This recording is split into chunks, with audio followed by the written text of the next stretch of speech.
Hi, I'm Rev Myron. I'm a minister through Pathways of Light, and I've been a Course in Miracles student for over 40 years.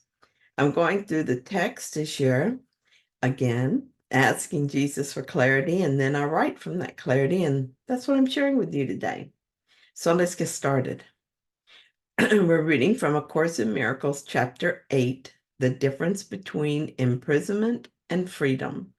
And today we're going to read paragraphs 3 and 4. So paragraph 3 says, the ego cannot teach you anything as long as your will is free because you will not listen to it. It is not your will to be imprisoned because your will is free. That is why the ego is a denial of free will. It is never God who coerces you because he shares his will with you. His voice teaches only in accordance with his will, but that is not the Holy Spirit's lesson because that is what you are. The lesson is that your will and God's cannot be out of accord because they are one. This is the undoing of everything the ego tries to teach. It is not then only the direction of the curriculum that must be unconflicted, but also the content. We have imprisoned our will through our desire for self-will, and that was a misconceived plan on our part. I doubt we meant to be imprisoned, but however it occurred, we are not trapped. We have a way out. As long as we continue to listen to the ego thoughts in the mind and to believe those thoughts, we will remain imprisoned. However, we also have the thoughts we think with God in our mind, and we can choose to give our attention to those thoughts instead. This is a key to the prison we built, and it is in our own hands. The thoughts we think with God are the only true thoughts in our mind.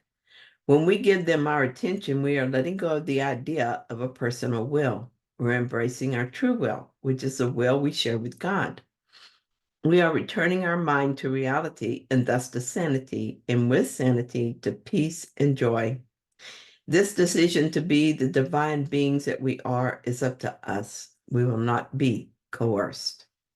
In one of my favorite passages in the Course, chapter 8, section 4, Jesus says, if you want to be like me, I will help you, knowing that we are alike.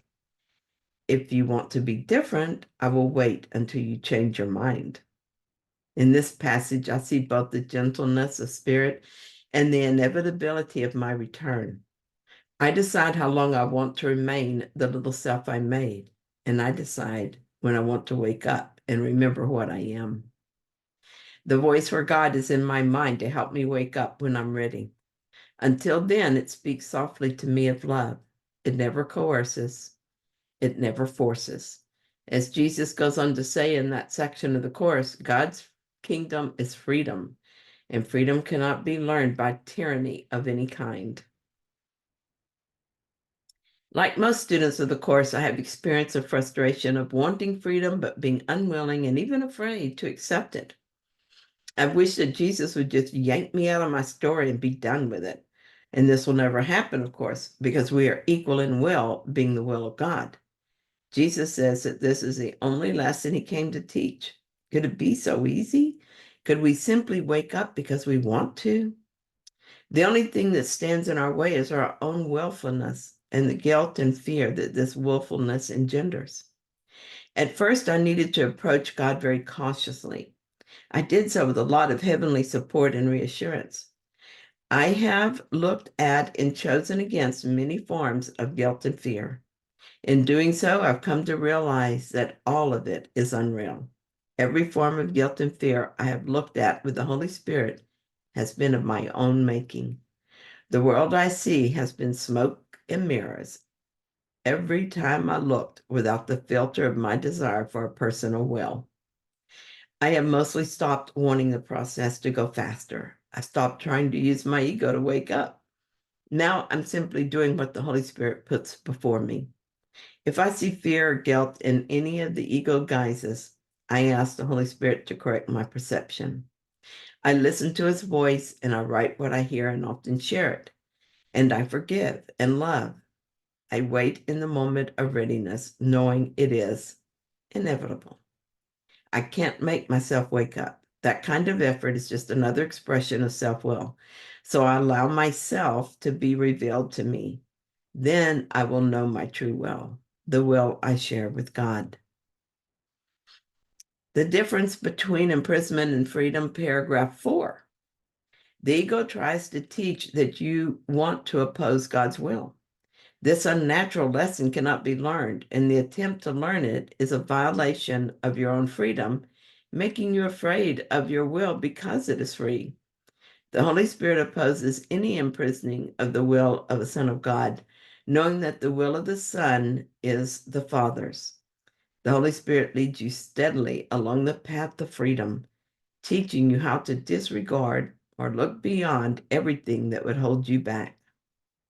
I don't want a personal will anymore. I recognize it's not my true desire. So I accept that my past desire to have a will separate from God is imprisoning my true will. Because it seems to pit me against God, a separate will makes me feel deeply guilty. And guilt causes fear, which is not a happy state, nor is it my natural state. I long for the freedom that is my natural state. For this reason, I'm vigilant for the ego thoughts I'm tempted to believe. And I ask for the atonement for my wrong-minded beliefs. I notice the effect of those thoughts, and I ask the Holy Spirit to correct my perception. He's teaching me that what I see in the world is meaningless, no matter how tempted I am to believe it. I'm learning to look past or beyond everything that would keep me in the world. It's very helpful to look past ego thoughts and their effects. I see what is before my eyes, but I disregard the meaning of anything that is not an effect of the thoughts I think with God. I'm not guilty for what I see, nor is what I see real. So here's an example. I woke up many times during the night and finally gave up trying to sleep around 4 o'clock this morning. The ego interprets this to mean that I'm going to be tired long before my day is over. It offers me the thought that my mind is not going to be sharp. If I pay attention to the ego, this is what will happen. My mind is very powerful and will faithfully reflect back to me whatever it is that I believe. I don't want that kind of day, so I'm not listening to the ego. There's only one true thought in this scenario. I didn't get as much sleep as usual, and it was not entirely restful. And deciding what this means, I choose to take advice from my right mind or from my wrong mind. Out of habit, I might fall back on past choices which were habitual. I might start to think I'm tired, and then I will feel this way and act on the feeling. If I do, I will remember the truth. I will give the world all the I give the world all the meaning it has for me, including this. Thus, it is in my power to disregard appearances and change my mind about the meaning I give it. My experience has been that as I change my mind, the effects often change as well, sometimes in startling ways. I used to dread the mornings after a restless night. Now that I've proven to myself that I can choose to see this differently, I'm unconcerned. I know that I will feel fine during the day because this is what I believe is true. Rules about sleep no longer hold me back. Thank you so much for joining me in this reading. I hope that you found it helpful. And if you did, then please like it. And if you haven't yet, please subscribe. And I'll be back soon with another reading. See you then.